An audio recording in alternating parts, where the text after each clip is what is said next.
start up. We'll start with the roll call. The clerk will call the roll. Commissioner Boone? Here. Camilla? Here. Norty? Here. Harry is absent. Rubenstein? Here. Vice Chair Healer? Present. Commissioner Here.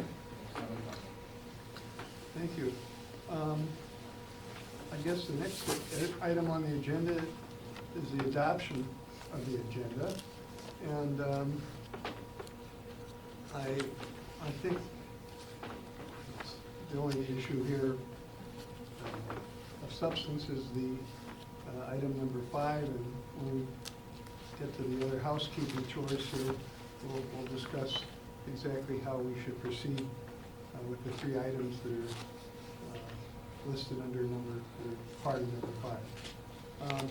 So the adoption of the agenda, all in favor? Aye. And then the acceptance of the minutes. I'm sure you've all read the minutes of our last meeting, which was a year ago. That's right, the last meeting of the. September 22nd of 22. Commissioner Rubenstein has moved, and it's been seconded. All those in favor? Aye. Okay, I'm gonna abstain because I was not a member of that. that's okay. Nobody else remembers much about what happened. The chair's report, I guess, we haven't met since September 28th of 22. There wasn't a lot of action last year. As Michael reminded me, and Commissioner Flegg, we did talk about, in that meeting, the issue was recall. And we put it off with no action, and we recommended to the full commission that no need for public hearing. There was very little interest from the public, number 1. And number 2, it was there was just a lot of unanswered questions, and so that was put aside. So that's my report. So now we'll move to number 5, discussion. There are 3 items included under number 5. 3 recommendations for us to consider. One is an amendment on the Civil Rights Commission. 2 is the Planning Commission. And then the third one is the ethics proposal for a new agency, the ethical practice, called the Ethical Practices Commission. There's actually 4, because there's a civil service commission in The there. what? Number 4 is the civil service Oh, commission. I'm sorry. Oh, yeah, the Planning Commission. I forgot. Yeah, I knew there was, I didn't think of the Planning Commission. Yeah, number 4 is the, I think there'll be some discussion about that, the Civil Service Commission. Thank you. Well, having said that, let's just go in order.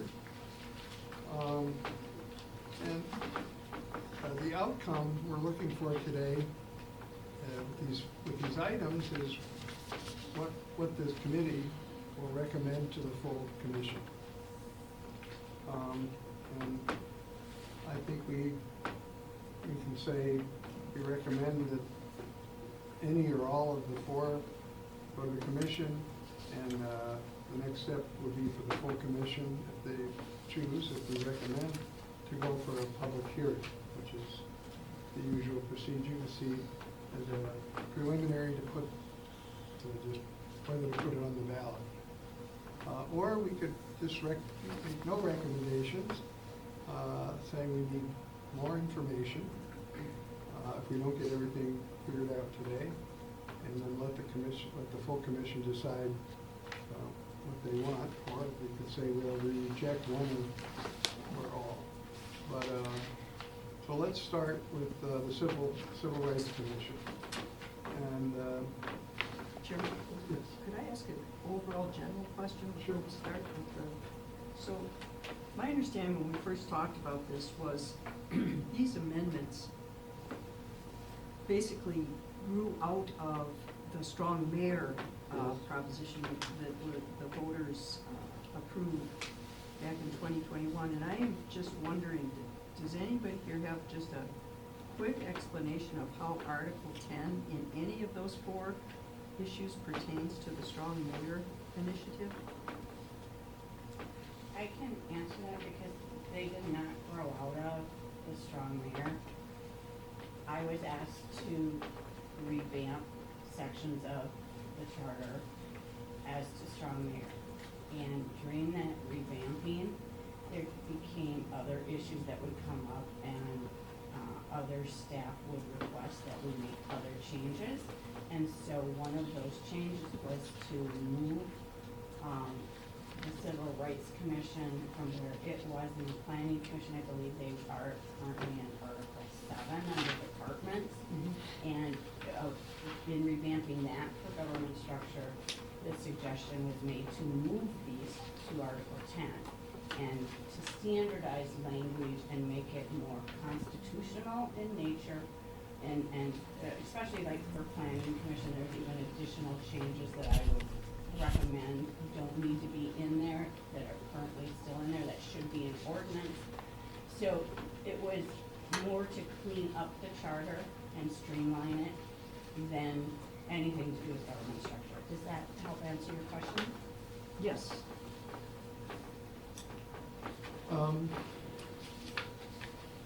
Yeah, that's helpful. Maybe, could you explain what the changes to the Civil Rights Commission, what that entails? Yeah, there are really no substantive changes to the Civil Rights Commission. It's standardizing the language to make it Section A, the membership, like it is for the Planning Commission, and what we put in for the other commissions as well. And to take out language that wasn't needed.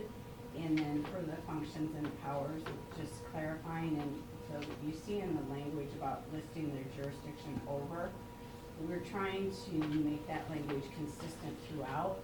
Now, it needs to, further checks need to be done to make sure that that is the language, that in the order in which everyone wants these office or office department all listed, but it was to make it consistent. We were finding inconsistencies.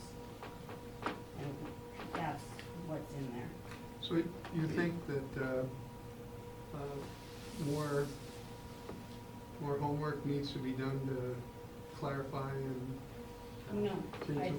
I don't. I think that unless someone doesn't like this order, the switching of officer to listed first, and then using just commission, like what you use in other places instead of naming it Civil Rights Commission, those are just technical changes to be consistent throughout the document. That was my next question. Can you think of anyone who might have some objections? Mr. Clay? I was just going to say, I'm not objecting. I think the language changes are fine. I was on the Civil Rights Commission for 12 years, before I was on the Charter Commission. But I don't think we should take action this year to move it to a different section. I'm going to suggest later that we consider tabling all of Article 10 for this election cycle. So, but the language itself is just fine and is a good cleanup language. Okay. I assume you want to wait on the tabling? Sure. We'll have a discussion and the motions will be in order. Mr. Rubenstein? Mr. Chair, I have a question, and it really goes to the original provision, and it's in the charter now. I have no objections to these proposed changes at all. And in fact, I like it that all the provisions are together, or they might be together in one article. My question has to do with jurisdiction. As I recall, back in the Middle Ages, when I used to litigate cases with the Civil Rights Commission, the commission entertained from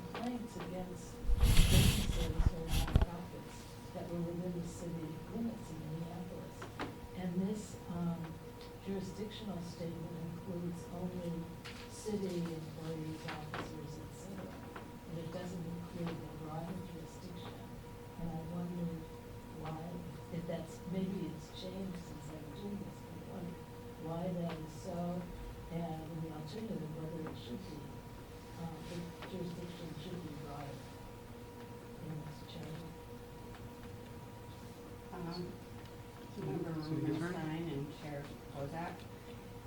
I note here that, I forgot to cross out what section that used to be number 2 under Civil Rights Commission in the current charter. That used to be titled jurisdiction. And if you see the language in black that says starts for the purposes of, that's, that language, all the language in black is what it reads in the current charter. Right, I understand that. I guess the So question it's is just whether- never said anything about jurisdiction over, No, but it in fact authorized, I mean, there was jurisdiction over other entities. That's my question, I understand that, that's what the charter has said. And the question for me is whether that's a substantive change that might be necessary. I'm looking to co-chair Jim Pinder because I know he's the expert. I got to pull up my current copy of the charter. I don't believe that the language in the charter specifically called out jurisdiction of other businesses in the city. It's always, I can't remember if that's in special law or, it's clear that the Civil Rights Commission had jurisdiction citywide Right. over other businesses, Right.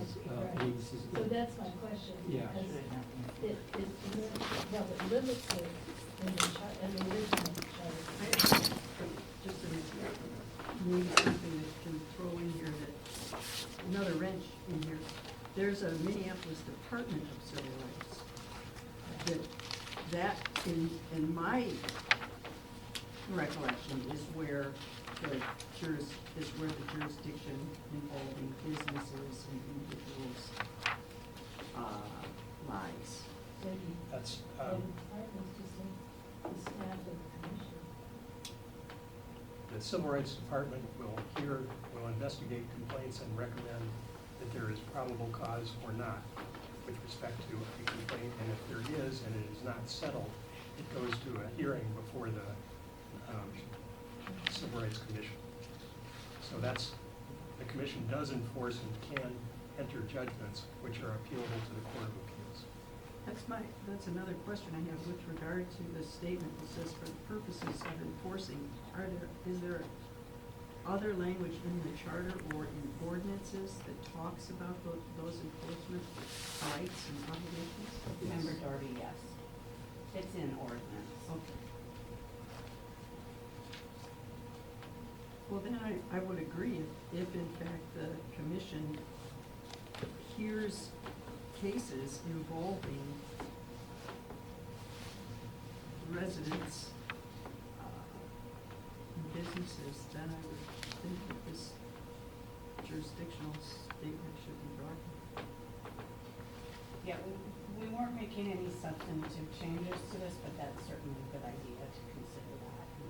And if this isn't tabled, we can add that language before your next meeting. I would imagine that if we changed that and added that, it would come into agreement with ordinances that already exist. And Yes. certainly. We would want it to be consistent. Yep. Any other questions? Thank you, Nick. Thank you, Mr. Chair. And hi, everyone. I'm Josh, and I am the newest member of the Charter Commission. I'm here more so to learn about the work that's already been done. So I apologize for interjecting. I'm not an official member of the committee, but I'm just curious about the language, starting with for the purposes of enforcing. Afterwards, it says civil, and then rights legislation is deleted, and ordinances is inserted. Is there a difference between civil ordinances and civil rights ordinances? In the new language that's added in Part B, we call out civil rights ordinances. I'm just curious, not being a lawyer, if civil ordinances versus civil rights ordinances would be inferred differently. And it should say civil rights Okay. ordinances. That's an error. Okay. A little heavy on the strike. Mr. Rubinstein. I was just gonna, I believe that, the Civil Rights Commission and Civil Rights Department also enforce, people can join state law claims to, we used to throw that at. It's a little more complicated. Yeah. They each have joint authority, investigatory shared authority, although specifically, the Human Rights Department doesn't enforce Minneapolis ordinance. The Minneapolis Civil Rights Department doesn't specifically enforce state statutes, even though they will share investigatory authority on things. So when you're saying enforcing civil rights legislation, probably the better term is enforcing civil rights ordinances, referring to the city ordinances rather than legislation in the sense of state legislation. So That was the intent of that change, is because we don't enforce those state claims. Any other questions or, we usually wait until the end of everything before we ask for any public comment. But since we're going, there's these 4 individual items. If anybody in the public has anything to add, anything on the civil rights piece of this? Thank you, Chair Kozak. Identify yourself. Chair Kozak, Brian Rice, I'm here today as Park Board Attorney, but on this point, I think Commissioner, now you've raised an important point, and just the structure of the charter right now has there's a civil, as Commissioner Clegg pointed out, there's a civil rights department and there's a civil rights commission. And I don't know what as I would urge your committee and the charter commission right now under the charter, it's Article 7 is Commissioner Clegg, Section 2 under departments. There is number 6, a civil rights department, including a director, and a civil rights commission, Section 7.2. So right now the charter recognizes both a department and a commission for this civil rights function. And now it appears the proposal would be to move it to a commission, which, I mean, that's probably something you might need to talk about, like what's a department, what's a commission. And I would add too that under the current charter, the authority to go to Commissioner Rubenstein's question about the jurisdiction, it does say now in the charter for the purpose of enforcing civil-rights legislation, which goes to your point, what does the word civil mean? And is it legislation meaning all legislation, federal, state, city ordinances? And I'm not enough of an expert on that area, but the authority actually is in the charter right now about enforcing, it talks about civil rights legislation. So if you make the change from, let's say you reinstate the word civil rights ordinances, are you removing any authority of the charter? The Civil Rights Commission might have to look into either a federal or state violation of civil rights. It's just more of a question, I don't have an answer. And I don't know if there's a jurisdictional decision or, Commissioner Clegg was on that double commissioner as well as the Civil Rights Commission. I don't know if there's been cases where the department and then through its commission has taken up either violations of federal or state civil rights laws or legislation in its enforcement of it. So it might be something worth considering before you were to adopt any language in this area. If anybody has any response or, if not, we'll. I just want to quickly, I think under, if you look at the whole packet that came over, the section that you referenced, Mr. Royce, I think that section disappears. The section listing the various departments, Yes. it disappears for all the departments, but the Civil Rights Department is already in the government structure ordinances and has the same authorities that it does not right now. And neither the department nor the commission have the authority to enforce anything other than civil rights ordinances. Okay, I think, seeing no other questions or motions at this time, let's move on to the next item, which is the planning commission.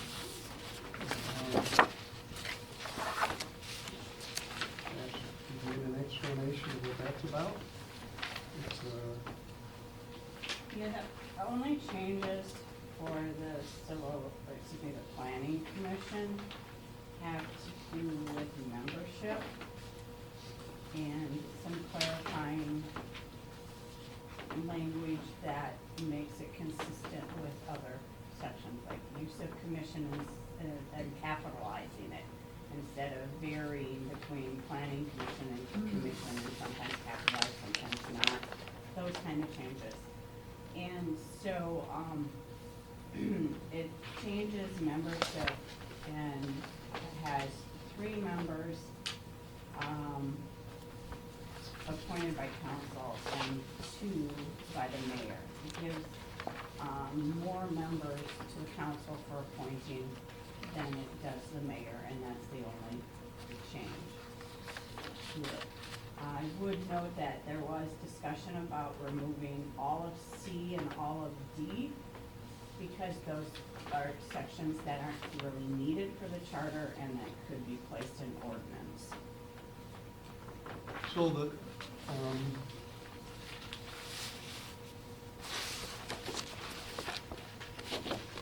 it adds 5 members, new No, members. no, the membership numbers stay the same. It changes from 4 members appointed by the mayor Right. to only appointing 2 by the mayor, decreasing the mayor's appointments by 2 and increasing the council Oh, I members' see, yeah, you appointments by 2. crossed out the 4. So we're 4 now, there are 2. Yeah. So, in reality, how does this change the balance of the, balance of power on the commission? That's kind of hard to say. Yeah. I mean, it couldn't not change the balance at all. Question? Yes, Commissioner Board. Just out of curiosity, I mean, I think this is a great change, but why was that done? Whose idea was this? I honestly don't know. Many times I'm just the scrivener for the ideas that people have. But it has been run past the mayor's office, and the mayor's office has raised no objection. Okay, well, good.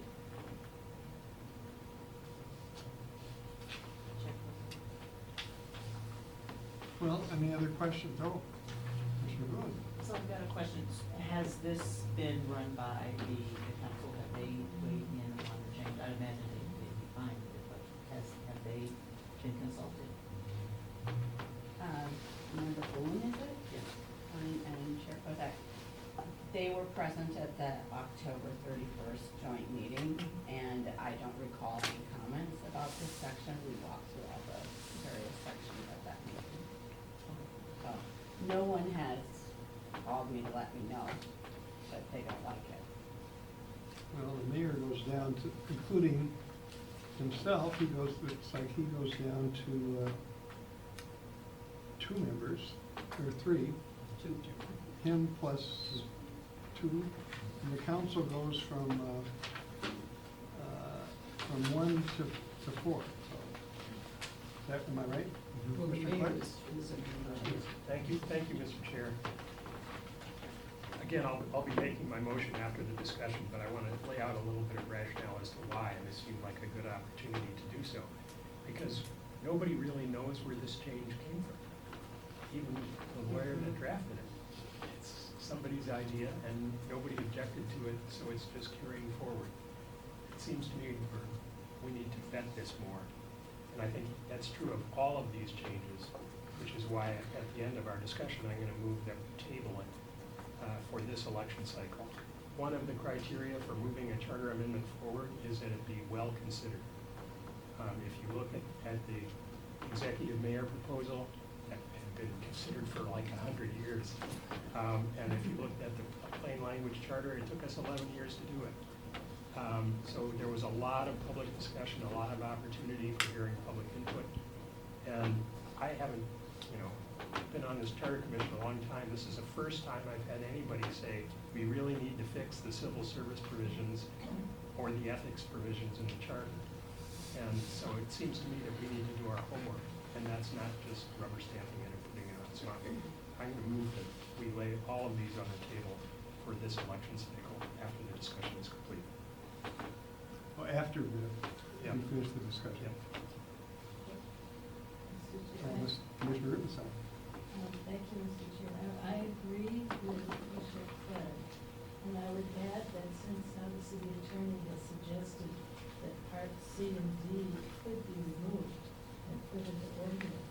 That's another reason for tabling this and considering it carefully.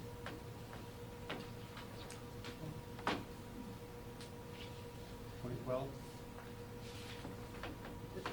It's point noted. One more question about, specifically about that. Thank you, Mr. Chair. With regard to C and D, has there been discussion to move this out altogether and put it into ordinance, or where is that? There was discussion as far back as when the plain language charter drafts were, being proposed. And it's still, Mr. Ginder, if he has anything more on that. If I may, Mr. Chair, just for some historical background for some of the newer members, when the plain language charter went through, the existing charter at the time was, correct me if I'm wrong, Commissioner Clay, was like 120 pages. And we reduced that in size to whatever it is, 35 or 40 pages that we now have in our so-called plain language charter. And one of the big tasks that we had after that was done was what to do with all of the excess language, because most of it needed to stay in some form.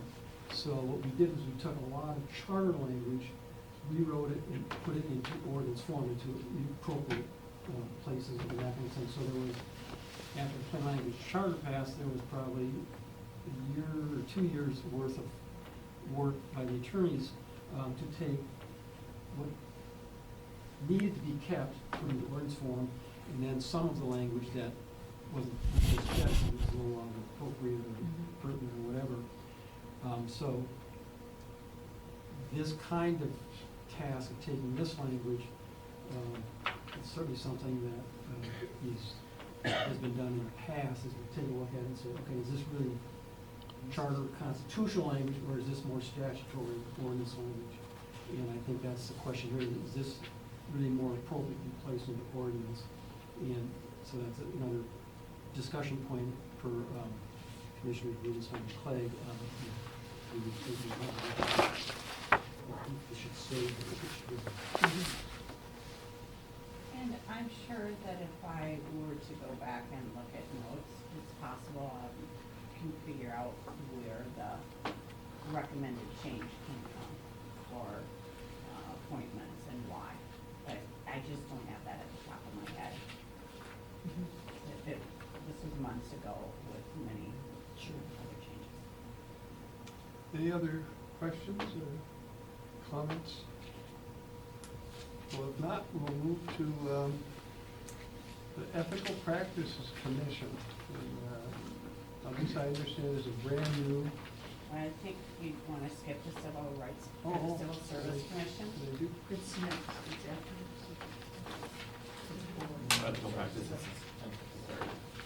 Oh, I'm sorry, I keep thinking civil ethics practices after, my apologies. Sure. That's This all one right. I can speak to because of my role as ethics officer. The reason that the ethics board and I think that we need to place the ethical practices board into the charter and make it a commission is because right now, when a complaint comes to the ethics board about an elected official, and they make a finding that there is a violation of the ethics code, all they can do is recommend to the city council that appropriate discipline be imposed. And that is where the process falls apart, in that it becomes political. And so to keep, it's very difficult to ask a group of people to monitor themselves and impose discipline amongst their membership. And all other factors can often come into play. Whereas the way this would be envisioned is that the Ethics Commission would have authority to decide and impose the administrative sanction. It would just be done, it could be appealed from there. If I can ask, it's one thing if an elected official. So does the current situation for the board, if it's a city employee, public works or whatever, they have jurisdiction over those folks?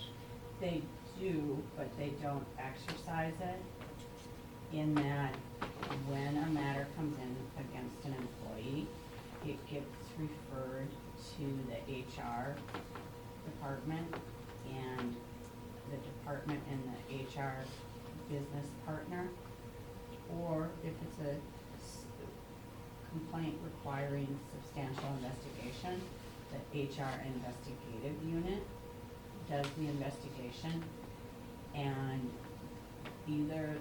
whichever does the investigation, the HR investigative unit, or the supervisor and the HR business partner, they make a recommendation to the department head regarding discipline, and there's a need-to-know meeting, and they're handled that way. It doesn't go to the board unless a specific question is asked of the board, and I'm involved only to give advice. And it does not go to the council? The It council does not go doesn't to deal with any of council. that. It goes back to the appointing authority. So arguably, now the way the ordinance is written, all the department head cases go to the ethics board, but now those department heads are reporting to the city operations officer for the most part. And there's discussions now about how do we treat those? Do we continue to hear those cases? So, The new commission would it supplant this for the, not the elected people, but for the employees? Would the current system get supplanted by the new? it would no longer be disciplinary matters. It would be more of a code violation and an administrative matter.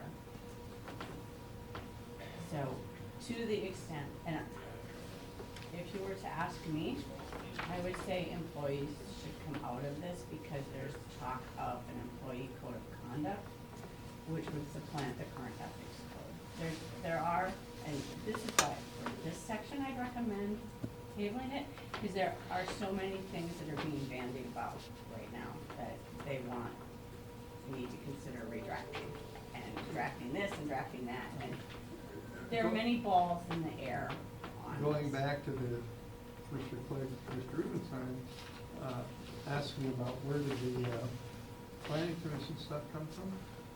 You mentioned they, balls in the air, who are the they? If you could, Political elected officials, the city attorney has opinions on the code of conduct. There are many, people who have, anyone who has read this and has some authority over how we operate has given various different so many opinions. cooks in the soup. There are a lot of cooks in the soup, yes. Chair Colville. Mr. Gitter? I have kind of just a different question is, how many cities, to your knowledge, have put a codified an ethics code in your charter? Or is this generally something that's found in ordinances as Minneapolis currently has? No, there's quite a few with them in the charter. San Diego has it in their charter. The county of San Diego has it in its charter. I think it's in Atlantis charter. A couple places in Florida. I'm not sure about Denver. Whether that, I'd have to go back and check. It's been actually years, but I have a list of, and a chart I could produce if we want to talk more about this. Not knowing exactly what information people would want today, I haven't pulled all that data. Chair Clover? I have, to change the subject a little bit, I have a couple of questions just specifically about the proposed changes. And one is, first one, membership consists of 5 members who maintain the highest ethical principles, blah, blah, blah. Are those members residents of Minneapolis? Yes, they are. They would have to be? Well, historically, they have been. Wouldn't that have to say that then? Because members, as it's written here, could be anybody really. I mean, Mayor Carter would be a,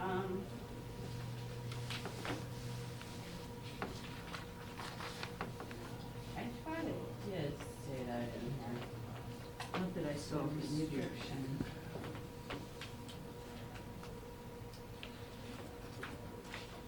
Historic, that's a good point, Ed, that's missing, it's in the ordinance and it should be here that the Minneapolis residents. And they Okay. are, right now, there's just 3 though. sure. Then I have another question, and that is the appointment process. Who's going to appoint them? That is the same as it is right now. The current process is through an appointing committee, and it's comprised of the chief judge of Hennepin County District Court and the 2 deans of the law schools, the University of Minnesota Law School and St. Thomas Law School. So Mitchell Hamlin is just kind of, Well, Mitchell Hamlin isn't located in the city, oh, that's true. and so it was just the local, but to Minneapolis. Doesn't Mitchell Hamlin have a, I think that's St. Thomas. Oh, that might be. Yeah. Is that St. Thomas? As far as I know, it is, that way, somewhat, yeah. And I have worked with that committee, every time we have an appointment. And they've willingly participated and examined applications and appointments. My only question about, the deans of the schools being, the chief judge is understandable, the deans of the schools, I mean, not to sound like I'm saying anything against them, but I'm just wondering, like, people who have had more to do with ethics appointment, for example, the director of the Office of, the Minnesota Lawyers Professional Responsibility Director. And in fact, the director was previously a member of our board. Or, yeah. Chief Ferguson. I have quite a few questions, but mostly I'll take them if you're taking this. But I had some general questions as well. One is the ordinance now, the Ethical Practices Board, does not say residents. It just says, it does say that the committee shall follow the city's open appointments process. And that's limited to non-residents, but it's limited to residents. Not limited to residents. The open appointments process does include residents unless there's an exemption by council. Yeah, so that, but more generally, I think this is an issue where instead of going from charter to ordinance, we're going from ordinance to charter. So now the ordinance has some very specific processes, which are very good as far as I can tell, we need to do that. And definitions that are very helpful, but, and of course, not all of that would belong to the charter, but that's something to consider, what should be in the charter, as opposed to what's in the ordinance now. And of course, there are things in the ordinance that are now getting moved to the charter. So that's kind of up in the air and needs to be looked at more carefully. Also, the ordinance also seems to limit the enforcement power of the board just to makes findings, but then it just makes recommendations as well. And something to be considered, I would think, if we're really going to make us here maybe a substantive change, is to consider whether the new commission should have more enforcement power than just making recommendations.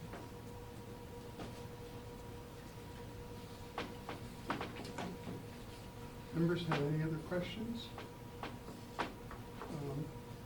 No question, but I have a comment, and I think we discussed earlier with Commissioner Winston, Commissioner Clegg, is that there's a lot of work to be considered about the ethics ordinance, and it is really appropriate that this is one of the items that moving forward tabling to get more information on this, because even if we put it into charter, it looks like there's gonna be, if we get ready to do this, it's gonna be the company ordinance that's almost gonna have to be ready to go in order to make sure that it works, it matches up and flows into a coherent scheme for the ethics Yes, program. if there was a, not being tabled, if it were moving forward, it would involve a lot of work immediately. Yeah. No other questions by commissioners? We have some members of the public who I believe would like to be recognized. Oh, I'm sorry. I would like to just, my name is Sarah Maxwell, I'm the president of Aspen Local 9, so I represent, like, Can you identify yourself and where you, yep. okay, good. So Mike, You got- For you got minutes, yeah, your last name again, sorry. Sarah Maxwell, Maxwell, perfect, thank you. I'm president of ASME Local 9, represent, covers between 800 and 900 workers in Minneapolis. I'm also a resident of Minneapolis, and I work for Minneapolis, so I have several hats. I'm here just on the union or the union's views, and we have a little uncertainty or we don't like the commission having power over discipline of our workers. I understand now, hearing, explaining, well, when it gets to elected officials, there's a hiccup here, and we need to work on that, and I hear that. We just don't feel that a commission would understand. I mean, there's 22 different contracts, there's just all kinds of stuff that we would not like the commission to be in charge of discipline in our level of workers. It doesn't feel right to us.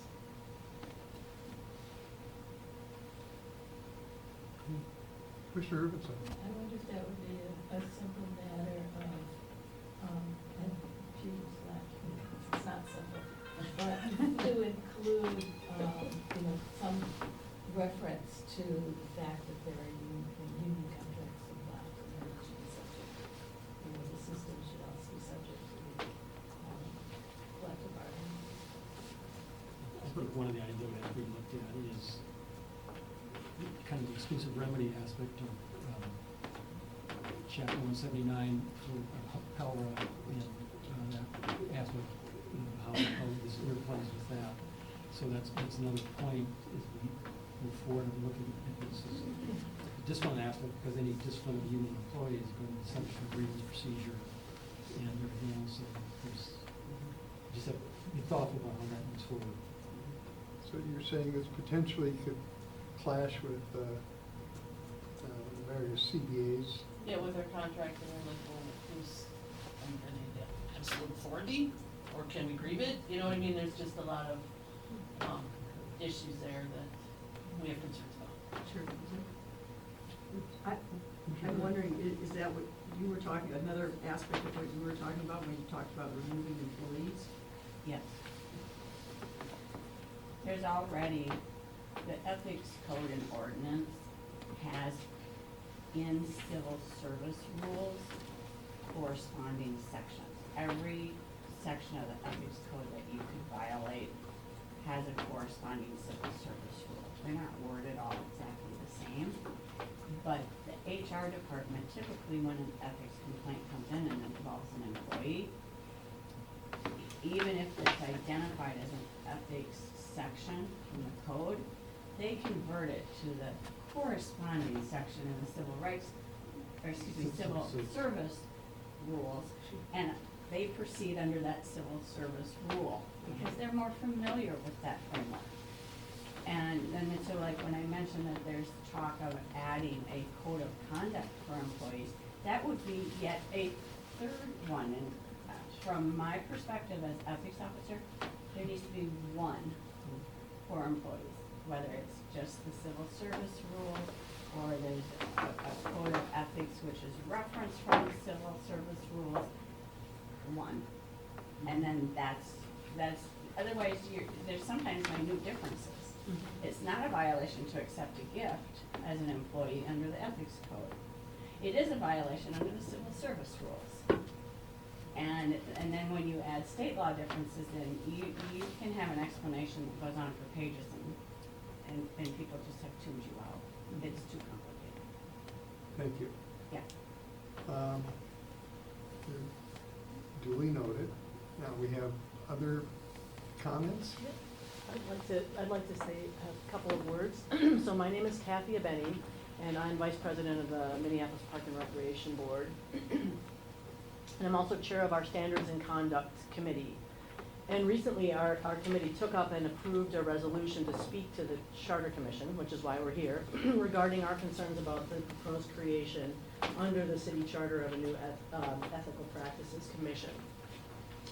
You'll also be hearing from Park Board General Counsel Brian Rice, but I'll just set the stage by saying that the concerns primarily around the Park Board's ability to self-govern, and we question the need for a new overseeing entity in the area of ethics, given that there are city ordinances, Park Board ordinances, and state laws that cover ethical oversight. I'd also ask the Commission to think carefully about creating any new language that subordinates the Park Board to the city in a new way. As currently drafted, ethical oversight of Park Board elected officials and Park Board employees would be subject to city ordinance and presumably city processes. This completely overlooks the Park Board's existing ordinances, processes, and procedures. So respectfully submitted, that's not something we'd support. And I actually appreciate your comments and have a lot of concerns about the employees in our organizations, for sure. Thank you, Commissioner. Chair Kozak, thank you. Brian Rice again. I'm the Park Board attorney, and along with Commissioner Benny did want to relate to this work group the concerns that the Park Board has. This ethics issue, we too, as we followed it, a few Park Board people came to the joint meeting with the City Council and the Charter Commission back on October 31st of last year and noted this proposal. And you know, the ethics work that the city has done now really kind of, the more robust nature came about over 20 years ago when R.T. Rybeck was mayor. There was he raised a lot of concerns in that election about, you know, ethics and, you know, the work that needed to be done and raise the standard. That was part of his campaign. And at the time, there was one city council member who was in federal prison, and there were two that were on their way. And I think correctly so, it was an issue, and he campaigned on it, and he did this. I read the paper. I'm still scratching my head a bit. I've heard today from Ms. Trammell, and I've talked to her, that it sounds like there's a number of people who think this is an important issue, but I really haven't had anyone that I've seen step forward and say why this is needed. I mean, an individual, not a department or the general city attorney or politicians. You know, Rybeck said we had an ethics problem. He came forward. There was a big ethics change in the ordinance that empowered the current structure. The Park Board followed on that and made some amendments to our ordinance, and certainly he raised the awareness of it.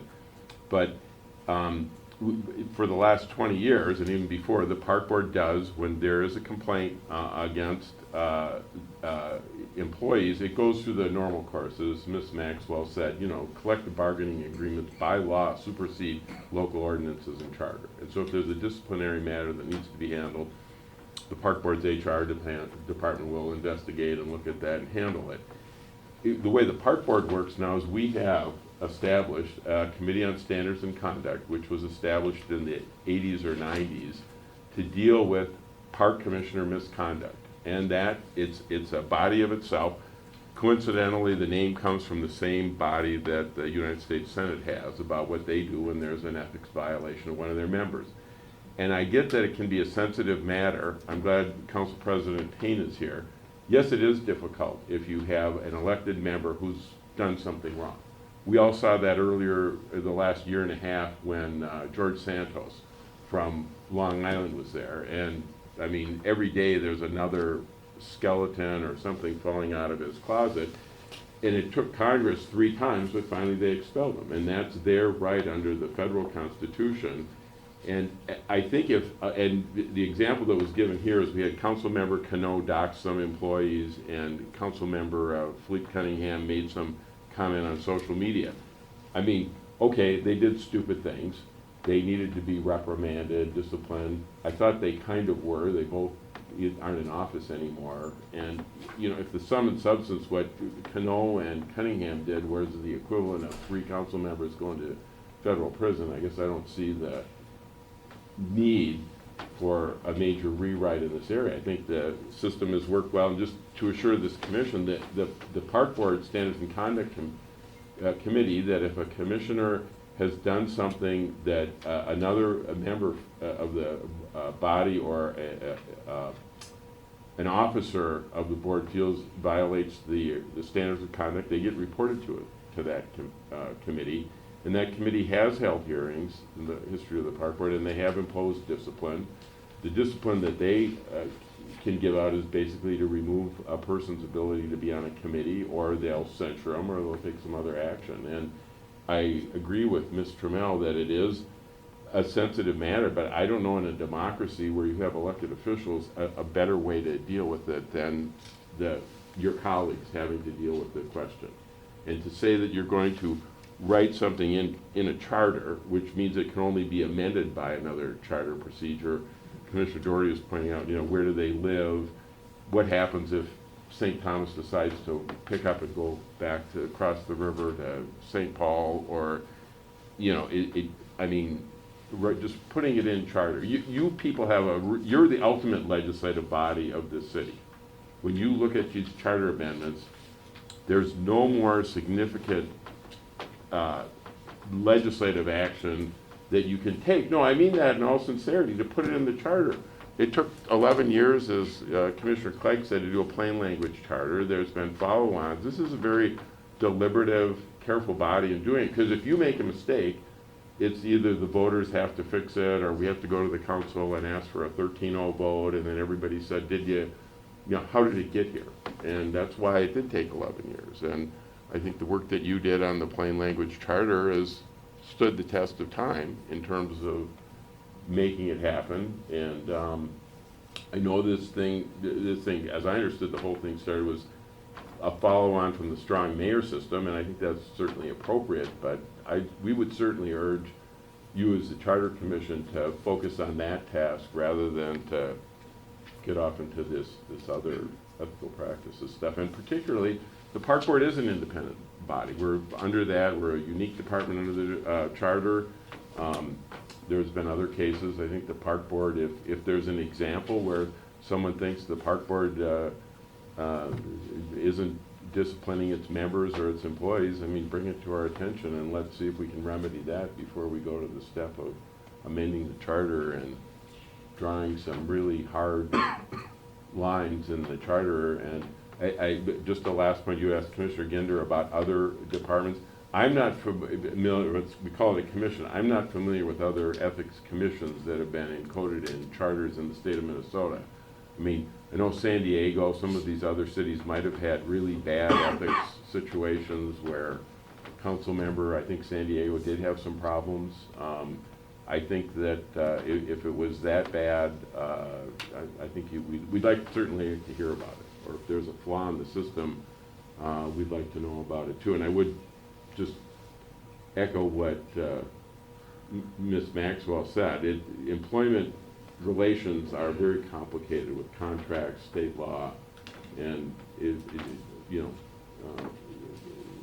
people need to know what the rules of the road are in this matter. Thanks for indulging me, Mr. Chairman. Are there anybody else? I may have something to say after we get done with the last item before Commissioner Clegg fulfills his pledge. Because once the motion to table on the floor, it's not debatable. So I'll give people a chance to maybe, before you make the motion, members have something to say to wrap up. And, if you would indulge us. I'll move to amend the rules and make it debatable. Well, by 2/3. Okay. I think we've, Commissioner Jamel.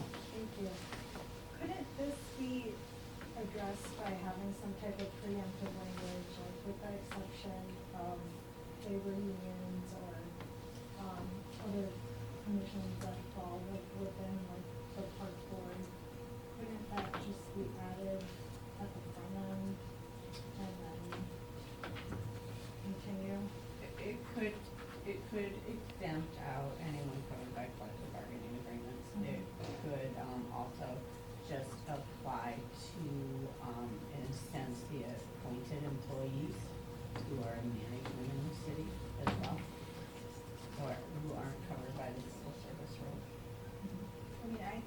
would be just like a cleaner fix, like from the start. And then just, you know, setting those, unions aside and then just going down for who this would apply to. That would be my proposal.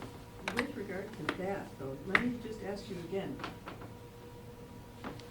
What was the purpose of moving this ordinance into the charter? What was the thought behind it? The main thought is that the way it's set up right now, the ethics board goes to a lot of complaints and hearings. Now, admittedly, most of the complaints that they see aren't sustained. The vast majority are dismissed by me before they get to the board, and the board just confirms my dismissal of them. But when the board goes through hearings and takes all the evidence and then makes recommendations, the board's feeling is that their recommendations are going to be the ones that get to the council. That It goes to the because council. yes, because it becomes political. Okay. And it's possible, if this were to go forward, you know, speaking with like some of my former chairs, that might be helpful. Could we, along those lines then, wouldn't it be simpler to change it by ordinance to give the board authority rather than shifting it over to council?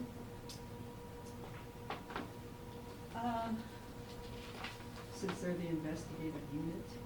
I think that when you do it by ordinance, it doesn't carry the same weight as it does like with the Civil Rights Commission and the weight of those commission decisions. In the weight in terms of, isn't the weight based on the language in the ordinance in terms of what their enforcement rights are? I mean, one could argue that, but like we've said, changing ordinances is much quicker. Mhm. This would be a way to ensure that the authority of the board, you know, this is what we're saying the ethics board should have, and it would be a big deal to change that. Whereas in an ordinance, it could be by the political whims of the next council. Sure, but along those same lines, it's exactly what council was talking about, that for those reasons, maybe you want the freedom to have it be amendable by the council, or rather than having it in the charter, which is, So I think if you were to ask the ethics board members, they would say that in the ordinance being subject to the whims of the political whims of council is less desirable than having it in charter and set, this is the ethics of the city, this is what we're saying. We take this seriously. And I'm just summarizing what I've heard from them over the last 16 years. Mhm. I can't speak for them. Chair Cozen. Mr. Chairman, when you say that, you know, by the time it gets to the council, it gets political, well, that's understandable and true. But how much, let's say someone filed a complaint against a member of the council. When does it go public? Are there data practices, concerns, or? Recent changes in Minnesota Government Data Practices Law have led to the fact that the hearing itself is public now, that the ethics board hears, but if they don't sustain it, or even if they sustain it, because they can only make a recommendation to council, and if there's no discipline imposed, it's not public. So then, while they had a public hearing, the only information they can disclose is that they had a complaint and it's now closed. But It's so you can have the hearing and everybody can sit and listen, but Right, if they're there, if it's not sustained, right, then it's it not goes away. public, yeah, But if it gets to the council, right, then everything there is public? no, Oh, okay. it is the first time the council has heard it. So, and the council proceedings, are they public? No, they haven't been so far. We haven't gotten to the one in which Oh, the okay. recent changes in the law, like in 2019, 2020, changed it. Before that, the actual hearings were held closed. So we have no historical examples of action at the council. People are worried it's going to be too political, but yet we haven't had any good examples of where that's occurred. There was the Kano situation, Oh, yeah. which there's a resolution that was ultimately passed, and that resolution is a public document. But that's one that was passed. No, they did not find a violation. Oh. But they passed a resolution that said they found only an aspirational violation. And aspirational violations you can't impose discipline for. So you're bad, but you can't punish it. Right. Remedial suit. Yeah, Oh, in a okay. sense. It's actually complicated area, and there are lots of issues that come up and many debates about. I understand. One more question.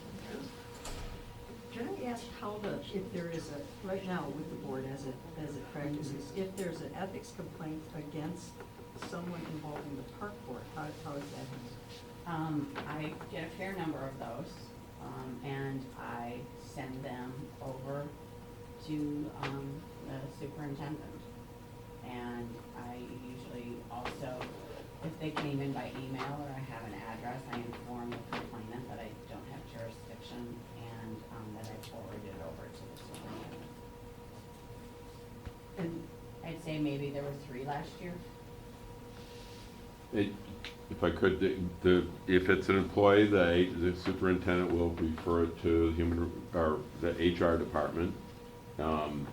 There was an allegation that a former elected official made against one of ours, claiming that the commissioner had used a park board list to solicit funds, and there was an investigation done by our IT department and concluded, didn't get to the board because they concluded there was no basis to the complaint.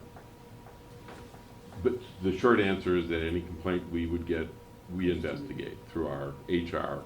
And the park board does have its own, by agreement with the Civil Service Commission, we parallel their procedures and have our own HR department and do our own hiring, but we follow their rules.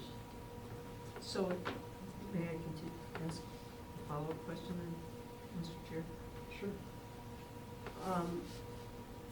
So along those lines, if in fact there is a ethics commission added to the charter, the park board would request, along with anything involving collective bargaining, that the park board would also like to be exempt from this process. Is that correct? Mr. Chair, Commissioner Dory, we would. You've stated it well. That would be our position. Anything else? Commissioner Mann. Thanks, Mr. Chair. Just a quick question. You talked about the number of people who receive complaints and then investigate them. What if we were to adopt an ethical practices commission and change and do away with the board? Would Minneapolis staff be impacted by this, or would staff currently doing investigations carry over to this new commission? Well, no, staff couldn't carry over because I won't be here when this happens. The way it was envisioned is that there would be an executive director who would also serve as ethics officer. And they'd be appointed by their board. And they also anticipates having at least I don't think that there's enough for a full-time investigator. And they would also probably assist, the city unit with investigations if there was time. And is- Or that maybe they'd be part-time at the city and part-time at the board. Is that currently, I guess, is that staff equivalent now? No, right now there's no investigator, there's Okay. no nothing, there's no clerical support, it's just me Okay, in my spare time. so it would theoretically expand? Yes. Okay. Thank you. Let's move on. Oh, I shouldn't say that, the city clerk's office now, since COVID started, they've been providing, support, like Michael, and when they're indispensable, they now handle the agenda and take care of the minutes. And, do all the meetings, set up in the closed session, tape recording, which we have a lot of, and I used to do all of that, but they do that now. And so folks like Michael would not be at risk of losing their job if we were to go from a board to a Oh, commission? no one would be at risk of Okay. losing their job. Okay. Michael's doing all the work. He's got 3 pages already. Let's move on to the Civil Service Commission. So could you explain what this is all about? In a nutshell, these changes are recommended to simplify what's in the charter already, in that it goes into a lot of details that's currently included in the civil service rules and procedures, and it has more information than is necessary for a constitutional document. And so that's why we are making the recommended changes here. And so if I look at the commission, there's some clarification of the former composition of the commission and updating some language and adding in some more language to make sure that we have neutral members on this committee that are, as they get appointed. The function and powers is also, you can see I added what the language was and how we made it simpler and shorter and combined sometimes more than one section. And this was done in conjunction with reviewing the civil service rules that are out and adopted by the commission. And so we just wanted to simplify it, so a lot of that, if you look on page 5, numbers 1 and 2 are just simplified.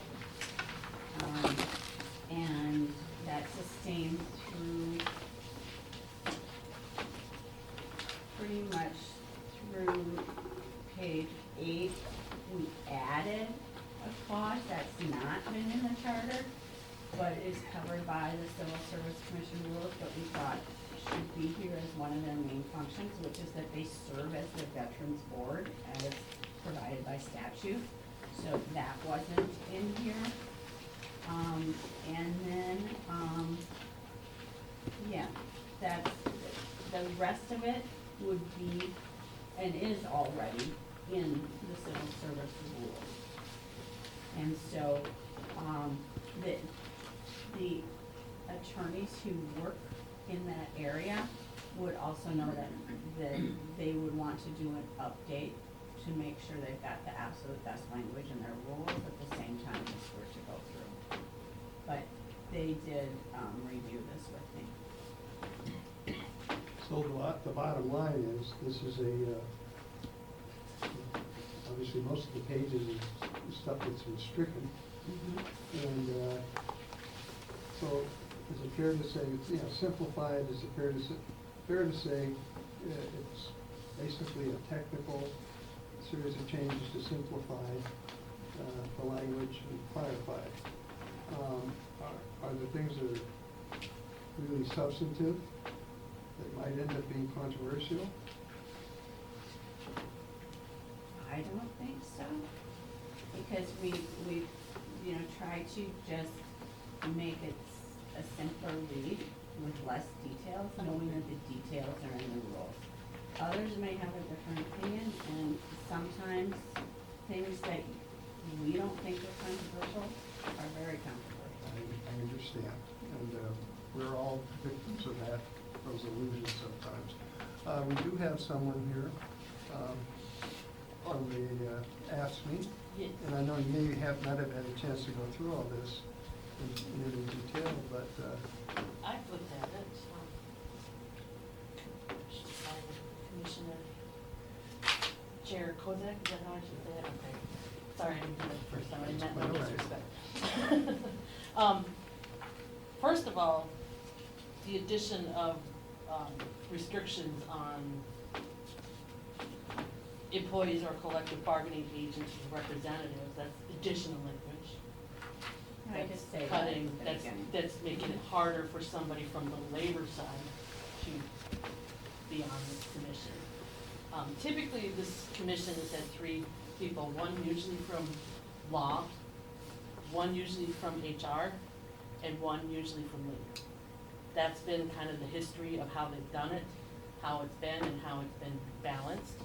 And so when they add restrictions on the labor, labor's not too happy. So that's one thing. And it's, you know, as Trammell had mentioned, you know, when it's in the charter, it's more important. So when you take it out of the charter and say it's in the rules, I think maybe we think, labor thinks, maybe we should just leave it there and continue to say it's important. When you're striking out so much, saying it's already part of the rules, so. You know, I mean, we have like, page 7, new A, down and talks about temporary employment. I mean, that's a problem from labor that we have all the time with the city. And so when you're making it even less, labor doesn't like it. Labor would prefer that we keep some of those restrictions and keep it in the charter so it remains important and followed.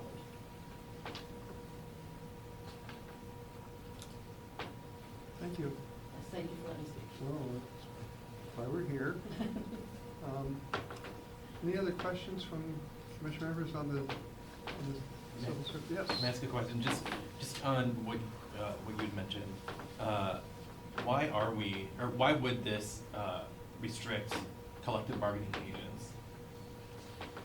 It doesn't, only if they have been in the past 5 years. I think we used to say 5. No, it used to just say that it couldn't be anyone who had been in and hold no office or employment with a department, agency, or political subdivision of government. And so it only usually impacted the management side of things, but it could also impact regular employees. And so the rationale that this was requested, my understanding is that if someone has recently been collective bargaining agent in government, that there should be this break of 5 years, so that they don't come directly from an advocacy role. Yes, ma'am. Then why isn't there, you didn't come from HR for the last 4 or 5 years? You know, You can't come from HR, government HR in the last. 5 government years. HR, but not HR. You know what I mean? It's like, you know, it just seems like a bigger restriction on labor, and it feels like it's conscripting us, and we don't like it. No. Anybody else? Well, I think we've been through all 4. Commissioner Clegg has an amendment to Robert's Rules of Order, which is already in place. Our rules provide that motions to table are debatable. So, May I go ahead and make the motion? I move we sever these proposed Article 10 changes from the rest of the government structure changes and lay the Article 10 changes on the table for this election cycle. For the reasons I mentioned before, one of our requirements to move a charter amendment forward is that it be well considered. That means there's been plenty of public opportunity to testify, debate, etc. With these changes, some of them we don't know where they're coming from. Some of them we've discovered a couple of errors here even tonight. I think more time is necessary to consider these and to polish them even before we hear from the public on them. And one of our other standards is that if we would only move something forward if a proposed amendment were necessary to accomplish its stated intent. I think some of these items could be accomplished through ordinance without amending the charter. I move to table. Is there a second? Second. Commissioner Rubenstein, second. Anybody else want to offer? I suppose I can make a few remarks. I concur.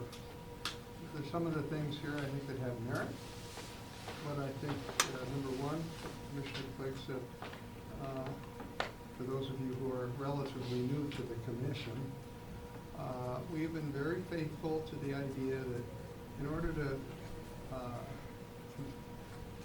successfully consider proposals, there has to be a compelling reason to do it now. And secondly, it has to be ready. All the wrinkles, once you go, because we're going to the public, and compelling reason. And we have to know, we've always tried to figure out where this is coming from.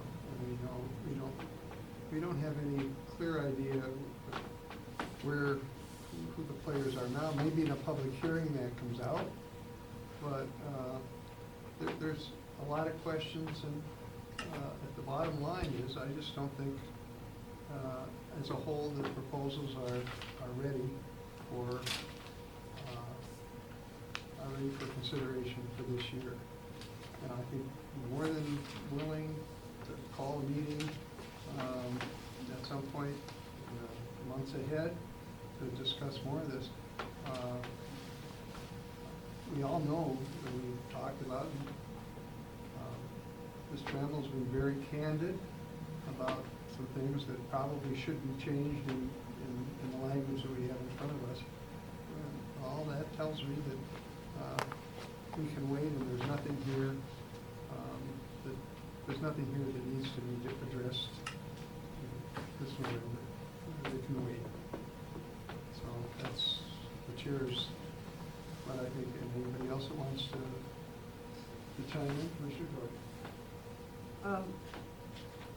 When we first started talking today, I asked first of all, let me say that my understanding when we met on October 31st in a joint meeting with the council was that we were discussing proposed amendments that were necessary. The compelling reason for those amendments was that it was necessary to realign the charter with the strong mayor initiative that was passed.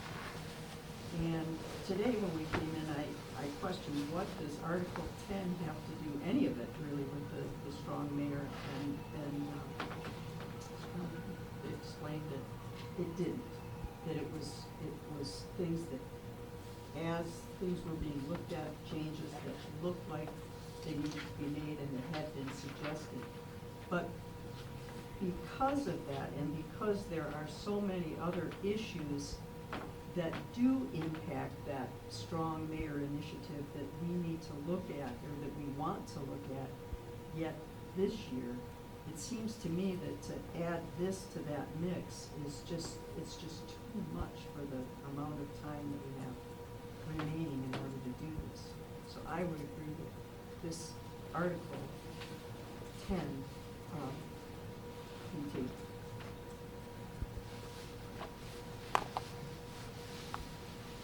You meant, Commissioner Clegg, you both alluded to, you know, this, we've all said, that I've said that we need more time to, a lot of things that need to be ironed out here. When does, if something going is on the ballot, what is the timetable? In our, to get going, March, May? I believe that, the drop deadline for us is not until late June or early July. August? And it all depends on council cycles, because the council has to set ballot language. And Casey, I know, has the exact date. It's generally, it has to be finalized in Hennepin County sometime in July.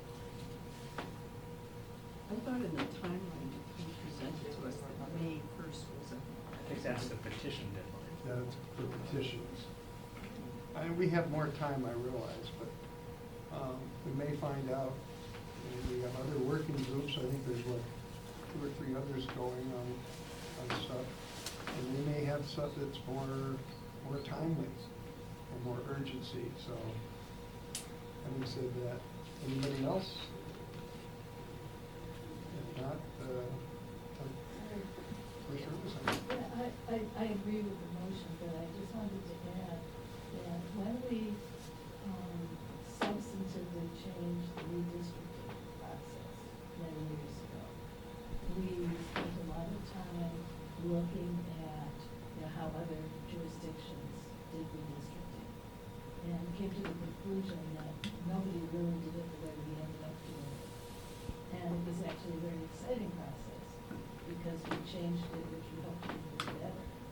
And I can see that looking at, you know, what other jurisdictions do in this case, that also be really helpful. Thank you. Well, hearing no further discussion, the motion to the table is on the table. All in favor? Aye. All opposed? I meant to vote. I didn't say aye, but I'm aye. We don't need, I don't think we need a roll call for this, do we? So let me just ask you, all in favor? Say aye. Aye. And all opposed? Hearing none, motion to table is adopted. And having said that, I need to adjourn the meeting, and, Can I ask a sure. question? So this means that it's going to be our recommendation to the commission that this gets tabled. Yes, And the commission. table for this year, For this year. for consideration of the November 24 election.